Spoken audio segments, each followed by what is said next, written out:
नमस्कार साथियों, स्वागत है आप सभी का हमारे YouTube चैनल अजय वॉरियर्स में। मैं अजय तिवारी आप सभी का स्वागत करता हूं। आशा है आप सब स्वस्थ होंगे, मस्त होंगे। साथियों, आज हम बात करेंगे आर्थिक सर्वेक्षण 2022-23 के बारे में, जो कि आ चुका है और आज 1 फरवरी है।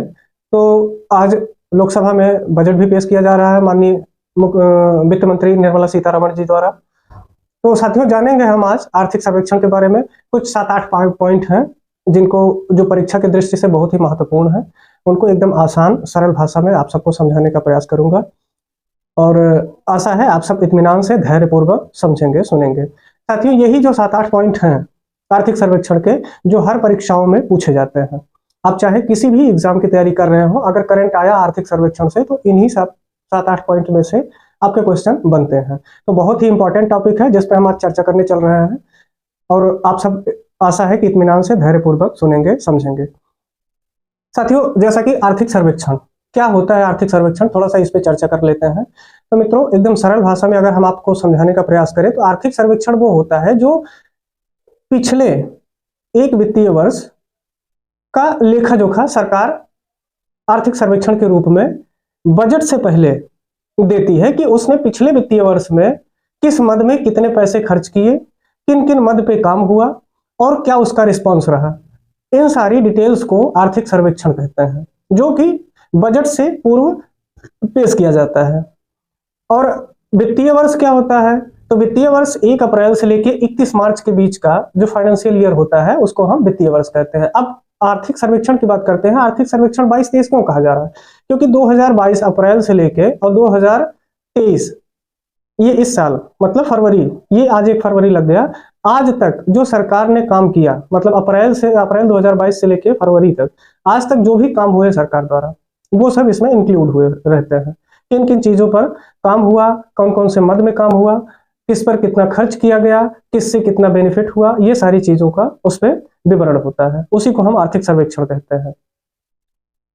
तो साथियों, आज बजट भी पेश किया जा रहा है। आज 1 फरवरी है। आज लोकसभा में निर्मला सीतारमण जी द्वारा बजट पेश किया जा रहा है। तो हम बजट की चर्चा कल के वीडियो में करेंगे पूरा विस्तार से, आसानी से आपको समझाने का प्रयास कर रहे हैं। और आज हम चर्चा करेंगे आर्थिक सर्वेक्षण की। तो साथियों, कुछ खास बातें रही जिनको आपको मैं बताना चाहता हूं। जैसे कि अगर हम सर्वेक्षण की बात करें तो सर्विस सेक्टर ग्रोथ की, पहला सर्विस सेक्टर ग्रोथ मतलब हमारा सर्विस सेक्टर किन किन चीजों में ग्रोथ किया। तो ये जीवीए बेस पे, बेसिक प्राइजेस पे आधारित होती है, जिसमें फाइनेंशियल ईयर 19-20 की अगर हम बात करें तो ग्रोथ रेट हमारी 6.3% रही। फाइनेंशियल ईयर 20-21 की बात करें तो 7.8% रही। फाइनेंशियल ईयर 21-22 की बात करें तो 8.4% रही। और फाइनेंशियल ईयर 22-23 की बात करें अगर तो 9.1% हमारा सर्विस सेक्टर ग्रोथ रेट रहा। अब आते हैं सर्विसेज के बारे में। सर्विसेज मतलब सेवा क्षेत्र। तो सेवा क्षेत्र में जो सोर्स ऑफ स्ट्रेंथ है कि कहां कहां कैसे कैसे क्या किया गया, किन पे काम किया गया, तो अगर देखा जाए तो इनमें एक मजबूत बढ़त फाइनेंशियल ईयर 2023 में दिखाई देता है। कहते हैं कि पीएमआई सर्विस के आधार पर देखें तो एक अच्छा विस्तार देखने को मिला जो जुलाई 2022 से, पीएमआई बेस पे अगर देखें सर्विस बेस पे, तो जुलाई 2022 से आज तक के बीच में एक अच्छा विस्तार देखने को मिला। अगर क्रेडिट ग्रोथ टू सर्विस की बात करें तो वो लगभग 16% इंक्रीज हुआ है सिंस जुलाई 2022।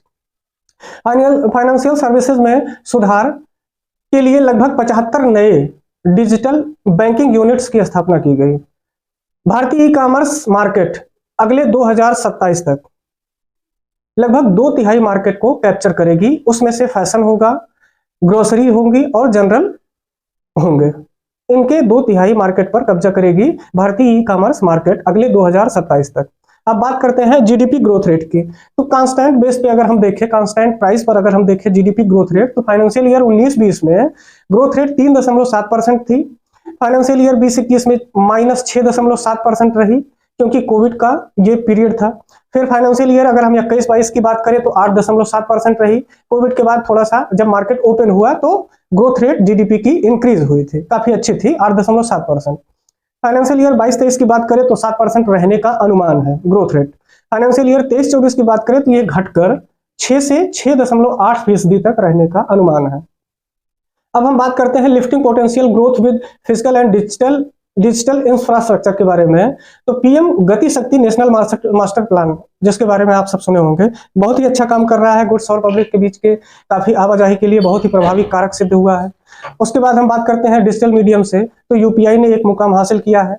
हालिया दिसंबर 2022 में, सिर्फ दिसंबर 2022 में यूपीआई के माध्यम से डिजिटल लेन देन में लगभग 782 करोड़ एक महीने में यूपीआई के माध्यम से लेन देन किया गया। नेशनल लॉजिस्टिक्स पॉलिसी जो इंडियन गवर्नमेंट की है, वो ग्लोबली कंपटीशन में आई, ग्लोबली कंपीट कर रही है। डिजिटल कॉमर्स में एक ओपन नेटवर्क खोला गया, एक बड़ा ही अच्छा कदम था। अगर हम इन्फ्लेशन की बात करें एवरेज परसेंटेज में, तो जो सीपीआई होती है, सीपीआई बहुत सारे लोग नहीं जानते होंगे, सीपीआई जो होती है वो कंज्यूमर प्राइस इंडेक्स होती है, मतलब उपभोक्ता सूचकांक, अगर ऐसे बोले तो उपभोक्ता सूचकांक होती है। उसके फाइनेंशियल ईयर के आधार पर जो इन्फ्लेशन रहा 19-20 में वो 4.8%, 20-21 में 6.2%, 21-22 में 5.5%, और 22-23 में 6.8%। ये अप्रैल से दिसंबर 2022 के आधार पर 22-23 में जो सीपीआई बेस्ड इन्फ्लेशन थी वो 6.8% थी।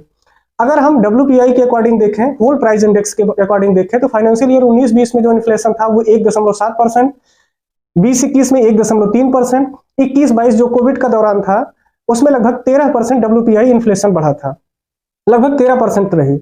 और 22-23 में अगर इन्फ्लेशन हम देखें WPI के अकॉर्डिंग, तो 13% से घटकर 11.5%, अप्रैल से दिसंबर 2022 के बीच जो इन्फ्लेशन रहा WPI के आधार पर 22-23 में वो 11.5% था।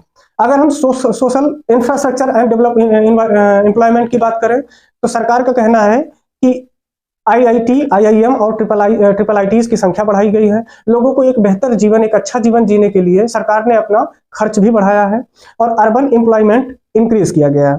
बात करते हैं इंडस्ट्रीज की रिकवरी की, तो इंडस्ट्रीज सेक्टर में फाइनेंशियल ईयर 22-23 में पहले फर्स्ट हाफ में लगभग 3.7% इंक्रीज हुई। इलेक्ट्रॉनिक्स एक्सपोर्ट इंक्रीज हुआ। MSME सेक्टर में लगभग 30% जनवरी 2023 तक, जनवरी 2022 से लगभग 30% इंक्रीजमेंट देखने को मिला है। मैन्युफैक्चरिंग जोन बनाए गए, ये सरकार का कहना है। बात करते हैं अगर हम फिस्कल डेफिसिट की, राजकोषीय घाटा। राजकोषीय घाटा क्या होती है, बजट क्या होता है, आर्थिक सर्वेक्षण क्या होता है। दोस्तों, अगर आप लोगों की इच्छा होगी तो हम जल्द ही इन पे एक डिटेल वीडियो लेके आएंगे कि क्या होता है। हमारे बहुत सारे भाई बहन नहीं जानते होंगे, तो उनको हम बताने का प्रयास करेंगे कि फिस्कल डेफिसिट क्या होता है, आर्थिक सर्वेक्षण क्या होता है, बजट क्या होता है, कैसे पेश किया जाता है। इन सबकी डिटेल्स वीडियो मैं आपको बना के लाऊंगा, आप कभी भी जल्द ही आने वाला है। अब बात करते हैं अगर फिस्कल डेफिसिट के बारे में, तो जो राजकोषीय घाटा थी वो जीडीपी के आधार पर फाइनेंशियल ईयर 19-20 में 4.7% रही, 20-21 में 9.2% रही, 21-22 में 6.7% और 22-23 में घटकर 6.4% रही। ये राजकोषीय घाटा का आंकड़ा है जो जीडीपी बेस पे के परसेंट पे निकाला जाता है। अब बात करते हैं हम फॉरेन एक्सचेंज रिजर्व के बारे में।